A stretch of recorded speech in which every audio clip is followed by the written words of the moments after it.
புதுக்கோட்டையில் ஆர்கேபி திரையரங்கில் விடாமுயற்சி படம் பார்க்க சென்ற ரசிகர்கள் நடிகர் அஜித்தின் கட்டவுட்டிற்கு வீராபிஷேகம் செய்தனர். இதுகுறித்த விவரங்களுக்காக இணைகிறார் செய்தியாளர் பாக்கியராஜ். வணக்கம். கூடுதல் விவரங்களை வழங்கலாம். மிகவும் எதிர்பார்ப்புகளுக்கு மத்தியில் இயக்குனர் மகிழ் திருமேனி இயக்கத்தில் நடிகர் அஜித் நடித்துள்ள விடாமுயற்சி திரைப்படம் இன்று நாடு முழுவதும் வெளியாகியுள்ளது. புதுக்கோட்டையில் இன்று 3 திரையரங்களில் விடாமுயற்சி திரைப்படம் திரையிடப்பட்டு வருகிறது. அதாவது காலையிலிருந்தே புதுக்கோட்டை ஆர்கேபி திரையரங்கிற்கு அஜித் ரசிகர்கள் ஆரவாரத்துடன் விடாமுயற்சி திரைப்படத்திற்கான அதிக அளவில் கூடினர். மேலதாளங்கள் முழங்க, பட்டாசு வெடிக்கும், ரசிகர்கள் நடனமாடியும் உற்சாகம் பொங்க நடிகர் அஜித்தின் பேனருக்கு பூக்களை தூவி பாலாபிஷேகம் செய்தனர்.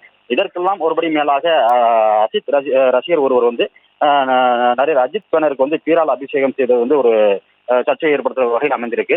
பொதுவாக ரசிகர்கள் பாலாபிஷேகம் செய்வார்கள், மலர்கள் தூவி அந்த அபிஷேகம் செய்து அவங்க மகிழ்ச்சி வெளிப்படுத்துவாங்க.